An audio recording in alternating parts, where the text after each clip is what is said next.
He had finally managed to capture her. He slumped against the stony wall in this forgotten cave, catching his breath as her voice carried with the echo. A small wooden ship sinks about 100 meters from the shore. Half of it is on fire. The sun sets in gold in front of them. When the ball of light hits the horizon, it spreads like oil in water. Below, the depleted men clad in armor slowly start to creep onto the shore. Their steel boots sinking into the wet sand like anchors. "Quiet, Luna," he whispered. "They'll hear you."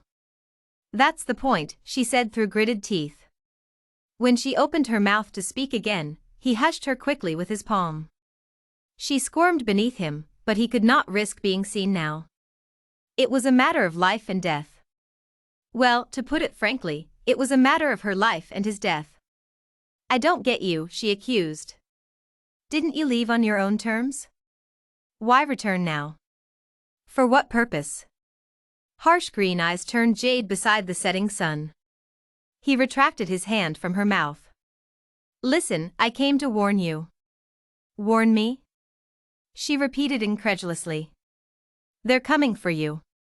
The Reapers. Those men down there are not your noblemen.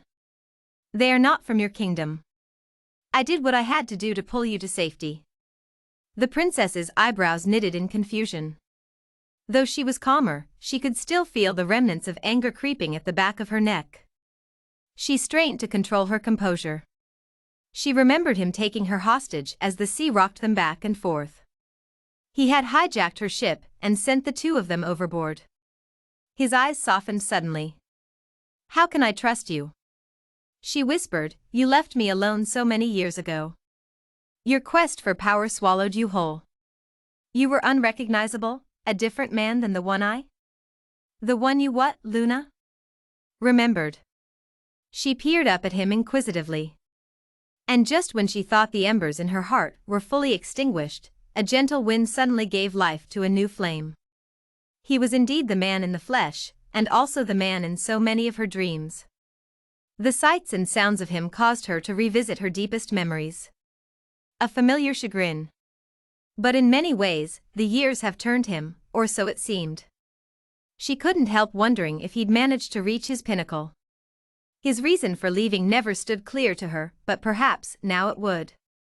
When Prince Adonis was 11 years old, he had lost his father to an unknown force. His mother died shortly after, which meant that the king's brother, a kind man, would hold the throne until Adonis was old enough to take it. But something happened. A gray cloud began to storm him, though it had been all in his head. He knew he would never truly rest another night until he was able to kill the thing that killed his father. And so he sought power. He fought, he ran, he drew his sword, just for the opportunity to face them. The Reapers. So when the opportunity arose in the dead of night, he took it. A powerful magician led him, and he followed without being under a spell. It was his own decision. He never said goodbye. When Luna awoke that morning after and learned the prince had left, she felt as if she died that day. The rest of her existence waned and waxed like the moon she was named after. But she'd never know the heartache he'd felt for her. Under starry nights, cold mornings, and lonely battles, he would recall her and all his strength would come back. "How did you know the Reapers would return?" "From what I've heard, they were last seen at the eastern port at Marigold 3 years ago." "But, that must mean?" He nodded solemnly. "I had to." "How could you have done something so stupid?" Luna cried. "You shouldn't have marked yourself. Now they'll never stop coming for you. My princess. Don't." He grabbed a knife from his belt and made quick work to cut the rope he had just used to bind her. He took her arm and pulled back her kimono sleeve. On the white of her wrist, a blue bruise was present. It was the same color of her veins, the same shape of the sacred lotus flower that was also engraved on her kingdom's coat of arms. He showed her his. Surprise shook her from the inside out. A death sentence was what it was. She gingerly ran the pads of her fingers over his wrist to feel it. It slightly glowed. His radial pulse bounced against her fingers as she pressed down. "When did you?" "I only have one seal." It was a gift from the magician at his death. It will cover yours, erasing your existence from their radar. And that means they'll chase me instead.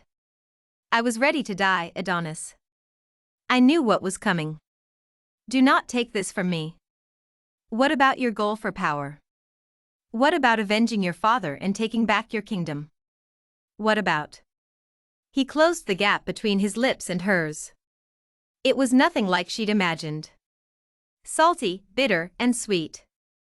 The taste of her danced on his tongue. He had seemed to forget the mission at hand, get her to safety and take her place when the reapers came to collect.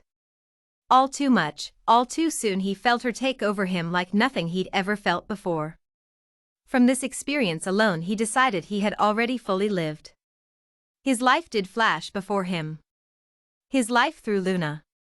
When she opened her eyes, his stormy gaze told her everything. Luna, I realized.